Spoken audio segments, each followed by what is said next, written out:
The perils of perfectionism. Greeting, dear watchers. Today we're diving into a topic of the I must do it perfectly or not at all lists. Yes, we're talking about perfectionism, that charming yet frustrating habit of setting unrealistically high standards and fearing mistakes like they're the plague. I'm Adam of Limitless Education, and today I'm looking to tackle this fascinating subject. So let's have some fun exploring why we struggle with perfectionism and how we can overcome it. I've got some psychological studies to back it up as usual.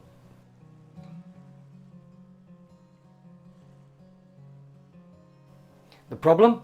Perfectionism. Let's start with a little story. Imagine you're a child again. Your teacher asks you to draw a simple picture of your house.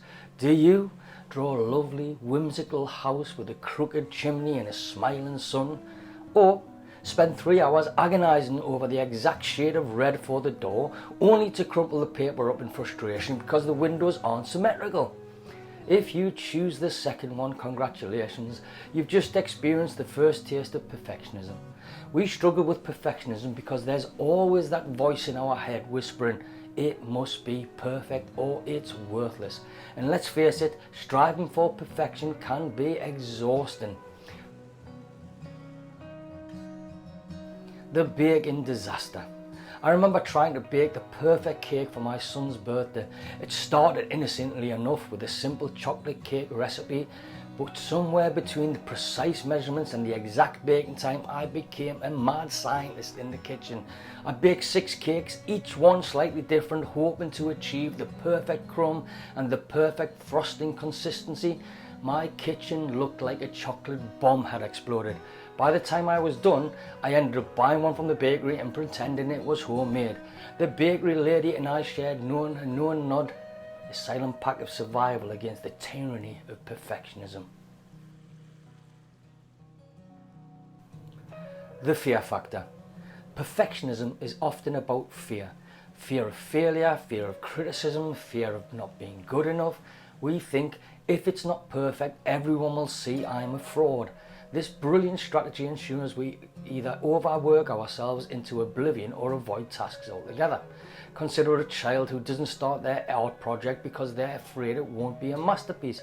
The same child grows into an adult who doesn't start their dream business because it might not be a success.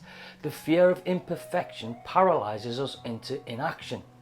Supporting this, a study by the University of Bath found that perfectionism is linked to high levels of anxiety and stress, particularly among students. The pressure to meet unrealistic standards can lead to significant mental health challenges, and when I was at university, I rewrote my dissertation so many times that my professor finally said, Adam, if you rewrite this one more time, I'm going to frame it and hang it on the hall of perfectionism. Took the hint. The homework horror. One of my clients, a delightful 10-year-old named Emily, once told me she couldn't submit her homework because she only got 9 out of 10 stars on her practice test. She was convinced her teacher would be disappointed. Spoiler alert, her teacher was just happy to see her work, stars and all. But Emily's fear of not achieving a perfect score prevented her from even trying. This story is a microcosm of the perfectionism problem. If it can't be perfect, why bother? Interestingly, a study by the University of York revealed that UK students exhibit some of the highest levels of perfectionism in the world. The competitive academic environment and societal pressures contribute to this trend. When I visited a school in London, I met a student who was so obsessed with getting perfect marks that he wouldn't turn in his work unless it was flawless. He spent more time erasing and rewriting than actually learning. His teachers were baffled, but I knew the root cause, the curse of perfectionism. The professional pitfalls. Adults aren't immune either. Imagine a professional who doesn't submit a project report because it's not up to their impossibly high standards. I once knew a colleague who spent days tweaking the margins of his PowerPoint presentations. He missed the deadline, but my word, those margins were perfect. His boss, however, was not impressed. This relentless pursuit of perfectionism often leads to missed opportunities and immense stress. Supporting this, The study by the University of Bath found that the fear of failure and excessive concern over mistakes are significant factors contributing to workplace stress and burnout. Perfectionists are often caught in a cycle of feeling never good enough, which can lead to chronic dissatisfaction and mental health issues.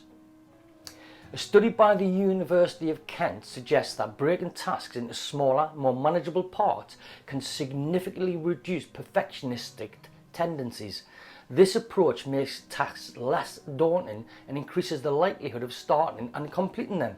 When I finally decided to publish my first book, I told myself it was okay if it wasn't perfect. I imagined I was writing a letter to a friend rather than a Nobel Prize winning thesis. And guess what?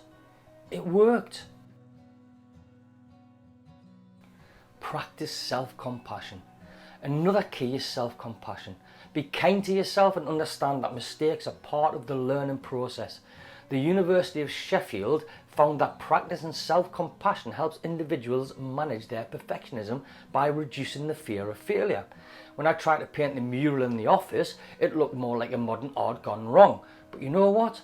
My clients loved it. They said it made them feel better about their own artistic endeavours. Celebrate small wins. Celebrate each step forward, no matter how small. If you need to write a report, start with a rough draft and remember that it doesn't have to be perfect the first time. When I was learning to cook, my first few meals were, well, let's say experimental. But each time I improved and I celebrated those small victories. Now I can make a mean spaghetti bolognese. Just don't ask me about my souffle attempts. Final thoughts on perfectionism.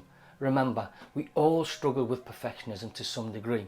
It's a universal part of the human experience, much like our love for biscuits and our confusion about Brexit. So next time you find yourself striving for unattainable perfection, don't beat yourself up. Embrace it, laugh about it, and maybe you'll find a way to balance striving for excellence with accepting imperfection, or at least turn your perfect cake disaster into a funny story for the next family gathering. Understanding perfectionism is important because it helps us develop better strategies to manage our time and tasks. It also provides insights into our deeper fears and motivations, enabling us to work on a personal growth and self-improvement. And with that, I leave you with this thought.